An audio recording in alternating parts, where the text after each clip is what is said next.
નમસ્કાર મિત્રો. આપણે આખી જિંદગી મહેનત કરીએ, પરસેવો પાડીએ, કરકસર કરીએ, બે પૈસા બચાવીએ અને એ પૈસાથી આપણે જીવનમાં એક વખત આપણું સપનું પૂરું કરવા ફોર વ્હીલર લઈએ, મોટી કાર. એ વખતે આપણને વિકલ્પ મળે છે કે ડીઝલ વાળી કાર લેવી, કે ઇલેક્ટ્રિક કાર લેવી, કે પેટ્રોલ વાળી લેવી, કે પછી પેટ્રોલ અને ઇલેક્ટ્રિક બંને મિક્સ આવતી હોય એવી લેવી.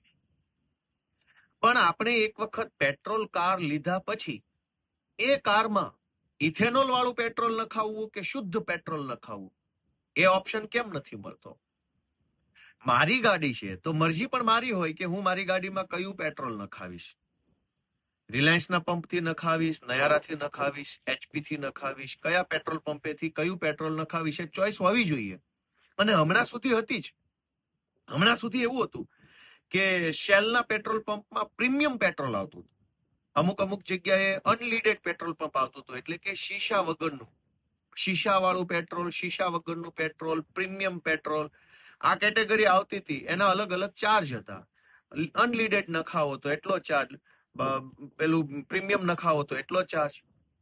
પણ અત્યારે જબરજસ્તીથી ભાજપની સરકાર ઇથેનોલ E20 પેટ્રોલ, એટલે કે પેટ્રોલની અંદર 20% ઇથેનોલ મિલાવટ કરેલું પેટ્રોલ જબરજસ્તીથી દેશની જનતાને આપવામાં આવી રહ્યું છે.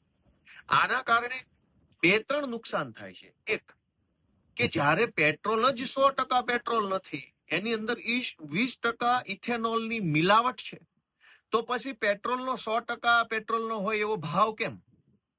20% મિલાવટ છે તો ભાવ પણ 20% ઓછો હોવો જોઈએ, કે E20 પેટ્રોલનો ભાવ 70 રૂપિયા, શુદ્ધ પેટ્રોલનો ભાવ 90 રૂપિયા.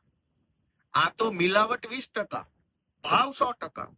તો જનતાને અહીંયા એક લૂંટનો સામનો કરવો પડે છે. બીજું, કે આપણી ગાડીઓ જે બની છે એ ગાડી E20 કમ્પિટેબલ, એટલે કે E20 પેટ્રોલને એ ગાડી ચલાવી શકે, એના એન્જિન, એના સ્પેર પાર્ટ્સ બધા જે આવતા હોય એ એના માટે નથી બનેલા.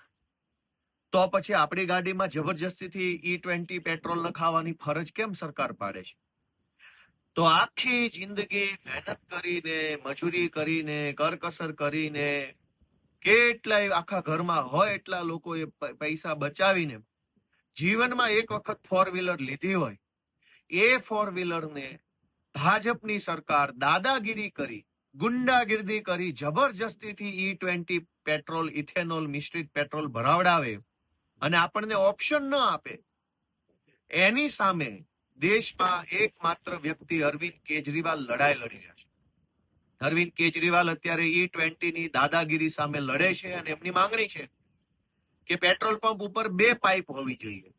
જે વ્યક્તિએ E20 પેટ્રોલ પુરાવવું હોય તો E20 ભરાવે, જેને શુદ્ધ 100% પેટ્રોલ ભરાવવું હોય એ 100% પેટ્રોલ ભરાવે. આ ઓપ્શન દેશની જનતાને મળવો જોઈએ. આપણે કોઈ હોટલમાં જઈએ તો હોટલ માલિક દાદાગીરી નહીં કરી શકે કે ફરજિયાત રીંગણાનું શાક જ ખાવું પડશે.